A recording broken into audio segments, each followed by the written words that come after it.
Welcome to 7 Minutes from Central Europe, a program brought to you by the Central European Office of American Jewish Committee. Today, it is my great honor and privilege to welcome Rabbi Michael Schudrich, the Chief Rabbi of Poland. It's great to have you, Rabbi. Thank you. Good morning. I'd like to ask you about something we have seen recently in Poland, and that is, unfortunately, the Holocaust being instrumentalized by people from all parts of the political spectrum as we approach the election campaign. Also, last week, a lecture by a renowned Holocaust scholar was brutally interrupted by a member of parliament who's a member of a far-right party.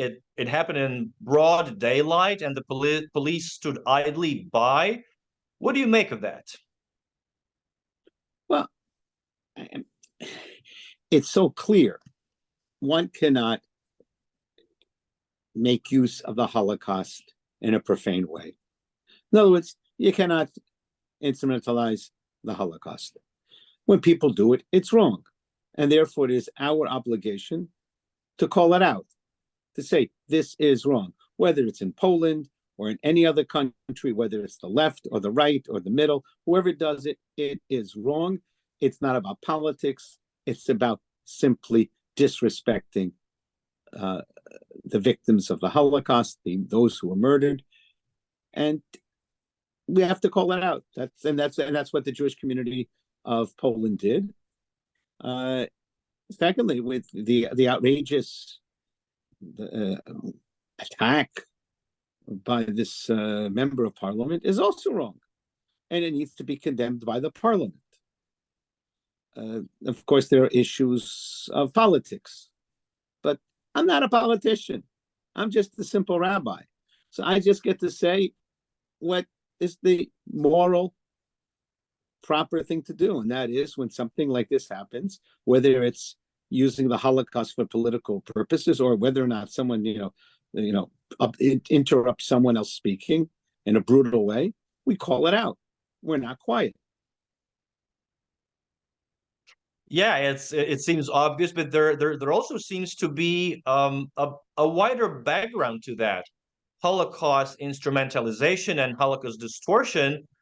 These are examples. These are incarnations of anti-Semitism very often. So, what's your general perspective on anti-Semitism in Poland? Is it a marginal phenomenon, as some would claim? Poland's tiny Jewish community is not always seen in the streets, but anti-Semitism sometimes is seen. What's your opinion on that?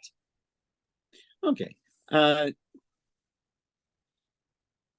The most common form of Holocaust distortion is there are elements within this country who don't like to hear about how some Poles participated in the Holocaust.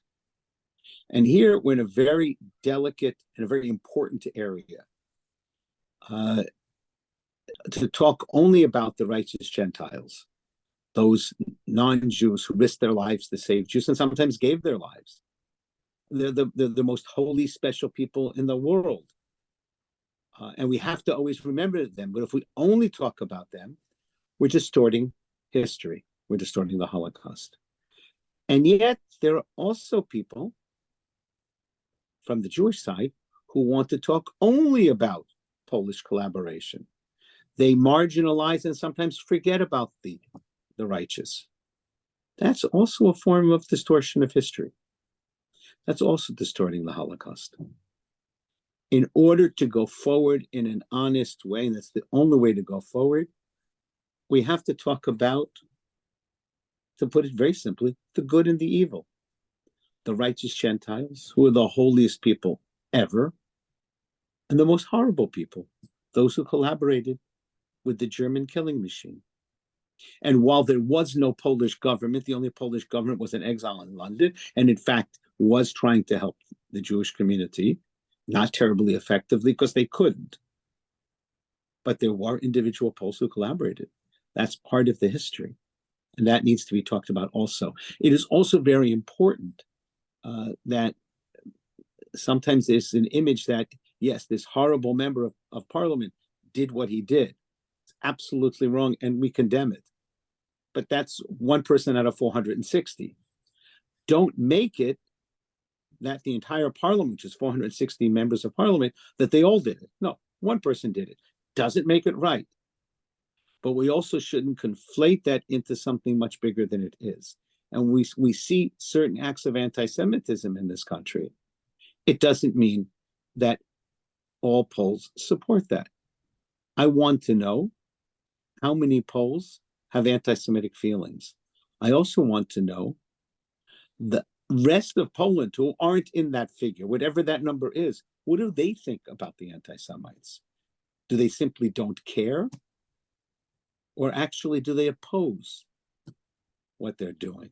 So what is essential for us is to engage with those people we have common cause, and not to create a situation where we're as if making that all of Poland is anti-Semitic. That's a distortion. When we talk about anti-Semitism, it basically boils down to ask, what is your relationship with the other person, with your neighbor? And it is one of Judaism's key moral principles to receive the stranger. How do you see Poland's reaction to the huge influx of war refugees from Ukraine on one hand, and Poland's reaction to refugees, migrants entering Poland's territory from Belarus on the other hand? Okay. Again, one must be careful. When you're saying about Belarus, what we're talking about is the Polish government's reaction. We're not speaking about the Polish people. The government represents 50 point, it's 50 point something. It's not even 51, 52% of the country. And they were horrible. And they were horrible on a moral level. There were people dying in the forests of Poland in 2022, and even till today. That is unacceptable. And actually, the clergy of Warsaw, Poland, wrote to the prime minister, wrote to the president, calling out that we cannot be silent when some moral disaster is happening in Poland. And then about what happened with the Ukraine. For some reason, this government, which has been very anti-migrant, anti-refugee, anti-letting anybody in, all of a sudden turned around. The government said, yes, we want to help. And this released from the people, because without the people, this would have never worked. Thousands, tens of thousands of people. I don't know if it's even hundreds of thousands, I don't know, but tens of thousands of Poles going to the border, taking in refugees, helping, housing them, feeding them, clothing them.